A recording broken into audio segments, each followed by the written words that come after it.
दुरूद शरीफ की बरकत यह है कि अल्लाह पाक की रहमत से दुरूद पाक पढ़ने से गुनाहों की मगफिरत कर दी जाती है। दुरूद भेजने वाले के लिए दुरूद खुद इस्तिगफार करता है। उसके नामा अमाल में अजर का एक किरात लिखा जाता है जो उहद पहाड़ की मिसल होता है। दुरूद पढ़ने वाले को अजर का पूरा पूरा पैमाना मिलेगा। दुरूद शरीफ उस शख्स के लिए दुनिया और आखिरत के तमाम उमूर के लिए काफी हो जाएगा जो अपने वज़ाइफ का तमाम वक्त दुरूद पाक पढ़ने में बसर करता है। मसाइब से निजात मिल जाती है। इस दुरूद पाक की हुजूर गवाही देंगे। जो दुरूद पाक पढ़ता है उसके लिए शफाअत वाजिब हो जाती है। दुरूद शरीफ से अल्लाह पाक की रिजा और उसकी रहमत हासिल होती है। अल्लाह पाक की नाराजगी से अमन मिलता है। अर्श के साए के नीचे जगह मिलेगी। मीजान में नेकियों का पलड़ा भारी होगा। हौदे कौसर पर हाजिरी का मौका मुयसर आएगा। क़यामत की प्यास से महफूज हो जाएगा। जहन्नम की आग से छुटकारा पाएगा। पुल सिरात पर चलना आसान होगा। मरने से पहले जन्नत की मंजिल देख लेगा।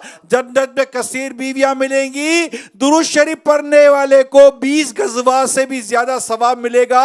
दुरूद शरीफ तंदस के हक में सदके के कायम मकाम होगा। यह सराबा पाकीज़ा तहारत है। दुरूद के विर से माल में बरकत होती है। इसकी वजह से 100 बल्कि इससे भी ज्यादा हाजात पूरी होती हैं। ये इबादत है। दुरूद शरीफ अल्लाह ताला के नजदीक पसंदीदा अमल है। दुरूद शरीफ मजालिस की जीनत है। दुरूद शरीफ से गुर्बत और फकर दूर होता है।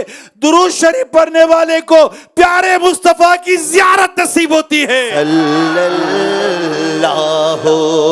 अलैहि वसल्लम सल्लल्लाहु अलैहि वसल्लम। इसके लिए फजूल बातों से जान छुड़ानी पड़ेगी। फजूल दोस्तों से जान छुड़ानी पड़ेगी। हाथ में तस्बीह रख ले। तस्बीह, ये जो काउंटर तस्बीह आती है ना, ये हाथ में होगी ना तो आपको दुरूद शरीफ पढ़ते याद आता रहेगा। और माह रमजान तो दुरूद शरीफ की आदत बनाने का महीना होना चाहिए। जिससे मदीने जाना है वो भी दुरूद पाक पढ़े तो इंशाअल्लाह मदीने जाने का भी रास्ता खुल जाता है। गमों ने तुमको जो घेरा है तो दुरूद पढ़ो। जो हाजिरी की तमन्ना है तो दुरूद पढ़ो।